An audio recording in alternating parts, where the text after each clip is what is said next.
6 years ago, we had a name, codenamed Dylan. A simple name that became a crazy idea for a studio that mainly focused on the essence of story and relationships. That brought players into different worlds amongst their own decisions, choices, and consequences.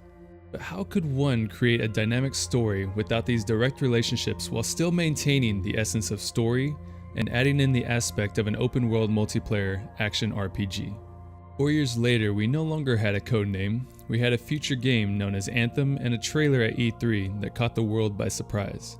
2 years later, we now have access to this insane, beautiful world that we saw first come to life 2 years ago at E3 2017. What up, gamers? I'm Sir Mav, and this is my first Anthem review. Freelancer, time to get to work!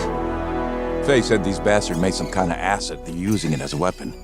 So, find where they're making this garbage and shut it all down.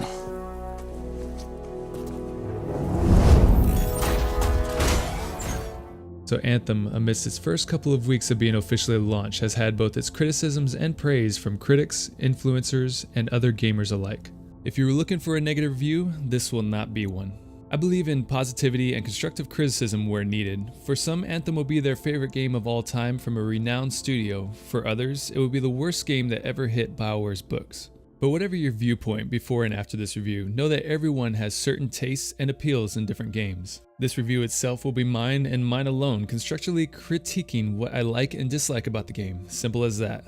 So if you enjoy this video, give it a like and tap fire subscribe for future videos and updates on Anthem. Let me know your own thoughts in the comments below, and let's discuss how you would make this game better or what they could improve upon. So with that, let's first talk about the story of Anthem.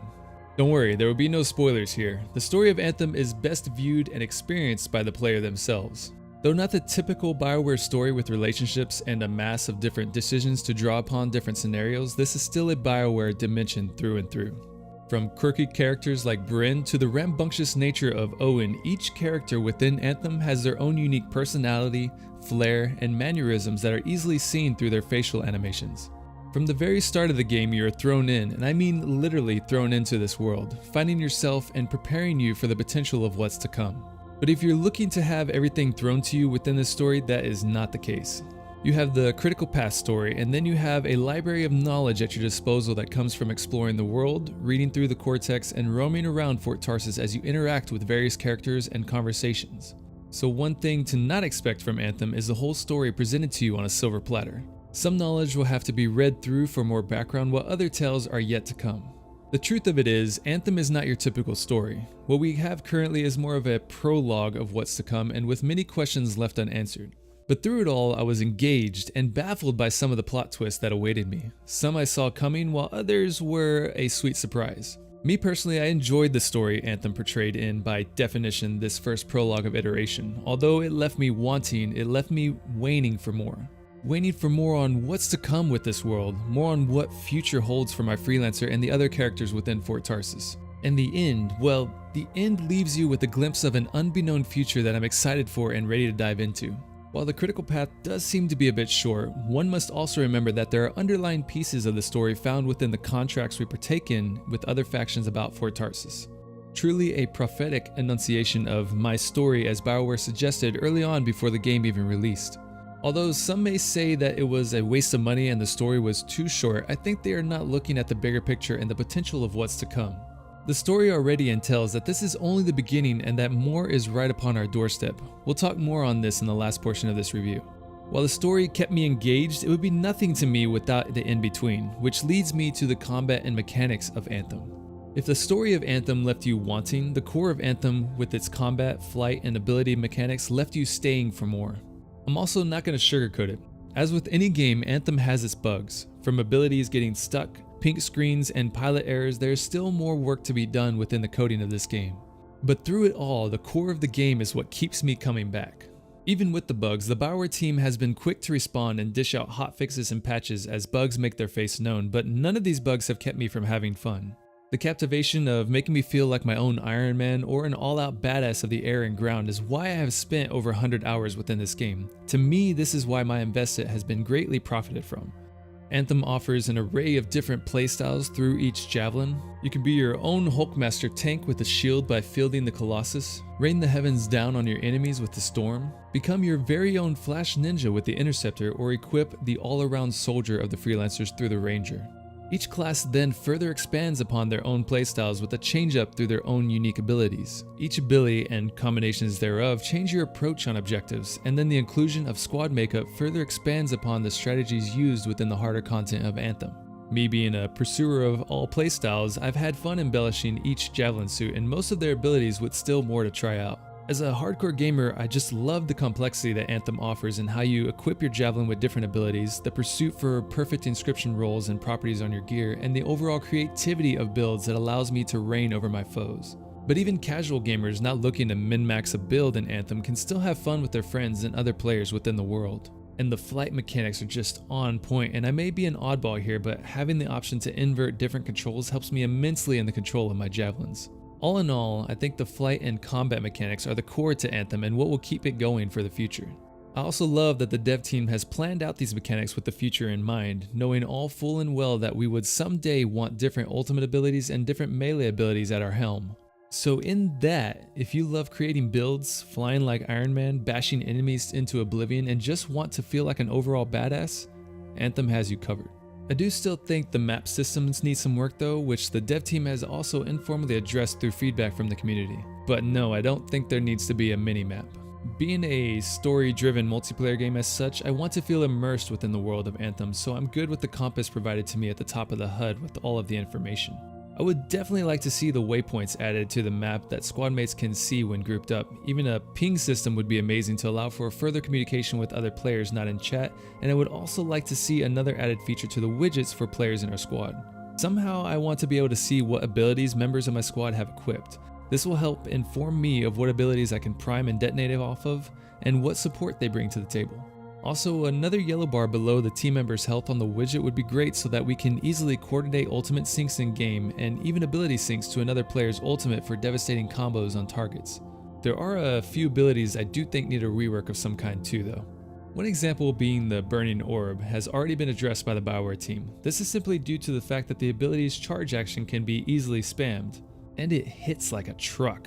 The property on the Masterwork option of this ability is also difficult to fully max out to its potential without the proper inscriptions involved as well. So for the Burning Orb ability specifically, if they do indeed end up changing it, it's just simply to make the charge take up all the stacks and maybe change up the cooldown speed. This will allow it to fall in line with the other abilities for the Storm while still making it a great option on your Storm build. I'll definitely talk more on this in the upcoming Storm build video. Last, there definitely needs to be a stat page of some kind, which the BioWare team has already stated they are working on. This will allow players to have a better understanding of their gear, inscriptions, survivability, and power out in the world of Anthem, which then leads me into loot. So as with any looter shooter, loot drops are the most precious to any loot RPG gamer. In the sense of how it drops and how the loot table works in Anthem, in my opinion, I think the dev team has done a great job in how it distributes across different levels, but it could be better. The transition of power as I moved up in my pilot level and progressed through the critical path allowed me to feel more powerful and progress my Javelin as I became better acquainted with it. But how does it feel at endgame is likely the question most of you are asking. I honestly feel the same about endgame as the initial progression. The issue of hate over the loot drops is Anthem currently, I think, is more based upon a player's assumption of what RNG is within the game. RNG is a term of randomosity, meaning that it's going to be different for everyone. Some players will have more luck than others. So if your issue is with you're not seeing enough Masterworks drop for you, well, if it was unknown to you before, there are ways in which you can guarantee Masterwork drops. I've linked my good buddy William's video in the description box below if you're interested. But I still think more can be done for the loot drops while playing the difficulty levels of Grandmaster 2 and 3. Maybe if certain content on Grandmaster 3 had that guarantee of a legendary drop, it would incentivize players to grind out that content on a more frequent basis, because in the current state it seems GM1 is where it's at. But on the other hand, I still do like the fact that legendary loot is a rarity within the game. Why? Well, simply because I want to have that feeling of reward once again when it does drop. That feeling when that bright fluorescent gleam pops up is just a different level to when other jewel beams bestow your eyes. Remember also that legendaries have a more prominent chance of dropping at Grandmaster 2 and 3 levels of difficulty, but you will have to start preparing your gear properly for that level of difficulty. which then runs us into the difficulty of gamers acquiring the proper loot for the build they are shooting for. To gather the right gear and search for those perfect inscriptions is what you're in pursuit of to maximize your ability to take on that harder content. The pursuit of more power is really the heart of any looter shooters, so to judge and critique whether or not loot drops are enough for me or any other will still ultimately come down to preference. But I still do think there can be more additives to how players acquire such things as embers and coin, as one helps on the basis of crafting the gear we need for those god tier roles, and the second in order to reward those who are fully committed to playing the game on a consistent basis. For coin, I feel even with the additional sack that we acquire from the alliance system, even the most committed of players have a hard stretch at acquiring the expensive armor sets at the store every time it rotates. But even with the basis of gaining more crafting components, I would love if the BioWare team implemented some sort of system to where we could re-roll one of the inscriptions that we didn't want on our gear.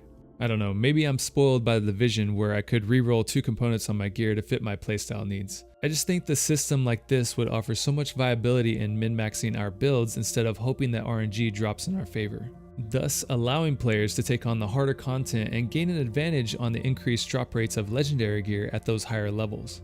The only other thing missing is taking the common and uncommon loot out of the pilot level 30 loot table, meaning that once you reach pilot level 30, you will no longer see these tier levels of gear drop for you. This of course has already been addressed and will be implemented in the next patch that comes in on Tuesday, March 12th. There are no patch notes yet, but we should see all the patch notes and all information come in here on March 12th, and when that comes in, I'll have another update video for that. But overall, this is ultimately why I play looter shooter style games, for the pursuit of that sweet in-game loot and the hope that I acquire that perfect god roll from our loadout. So if you're into that, that's another check on the box for a reason to play Anthem. But what I'm most excited about is for the future that Anthem holds. The developers have already laid out a 90-day plan which comes into the account of Act 1 in Year 1 of Anthem. If you didn't already know, Anthem is a live service game, and although there are complainers and hate trains out there, the BioWare team has already launched 3 patches and 4 hotfix patches to the game since early release on February 15th, and another one coming out this Tuesday. Although there's still more improvements that need to be addressed, I commend the team for their efforts and how they've been on every issue and keeping us informed every step of the way. The transparency is truly astounding, and I simply want to thank the team members of Anthem for their hard work and commitment to the community. Cue EA shill and EA fanboy comments now. Look, everyone is entitled to their opinion, but I for one have enjoyed every minute of Anthem, even with some of the underlying bugs that have occurred since launch. Honestly, without some bugs in some games, where would the memes come from? But for real, if you're going to hate on a game, at least apply constructive feedback to your case. Games are made better for all through communication and constructive feedback to the development team. Simply stating, this game is dead or this game is trash is not constructive to the betterment of Anthem or the future of any in the gaming industry. So with that, feel free to leave your viewpoint down in the comments below. Let's talk about why you love or hate the game, and let's have a discussion on how we can make it better. In my opinion, the future looks bright for Anthem. The team is committed to improvements across the planes of the game, from fixes, improvements, and other optimizations to adding additional challenges and improving the state of cosmetics and personalization within Anthem. We know that here this month we have the now dubbed Elysian Stronghold caches and Legendary Missions Phase 1 coming into Anthem, which was previously discussed on their latest live streams. So if you missed that update, see the card above on more updates on what that entails. We also have 4 different free play events and more awards all coming in just the month of March. This doesn't even compare to what's coming in April, which is a new stronghold, leaderboards, and guilds, just to name a few. I would like to see some more mechanics added though that apply to how we take on certain objectives in different areas and add to the difficulty system of the enemy AI, not just through health and damage output. One of my main ideas on this can be viewed through my status effects and dynamic weather video made not too long ago before launch. You can find that video in the card above or the link down below if you're interested in hearing more on different modes that could be added to the game. All in all, I'm super excited for what the future holds and how we can help expand upon the game in Anthem. But this all leads to the inevitable conclusion: should you buy Anthem? Well, in truth, I don't have that answer for you. That all depends on what kind of gamer you are and what kind of return you want on your investment. I know my business curriculum is coming out, but look, it's as simple as this. You need to think of it in the aspect of, am I going to get my money's worth in Anthem? In my experience, I base it off this simple fact. I spent over 100 hours in Anthem. Let's say I only spent exactly 100 hours. The game cost me $80 because I pre-ordered the Legion of Dawn edition. Divide that $80 by the 100 hours I spent in the game, then I have a cost of 80 cents to every hour. In that 100 hours, I finished the story and all the story contracts. I fully mastered out my storm with a few legendary items to boot, have full epic gear on all my javelins, and am still having a blast running the same content as I work to diversify my builds in Anthem. And I still have more I want to pursue and share with my friends and viewers. In my opinion, that's a good investment on my part, and that cost will only go down the more I play the game, and my return will only go up as more content comes out. And also remember, all that content is free, all expansions of the game are free, and the cosmetics within Anthem can all be purchased with in-game currency. So in my opinion, that's worth every bit of the money I spent.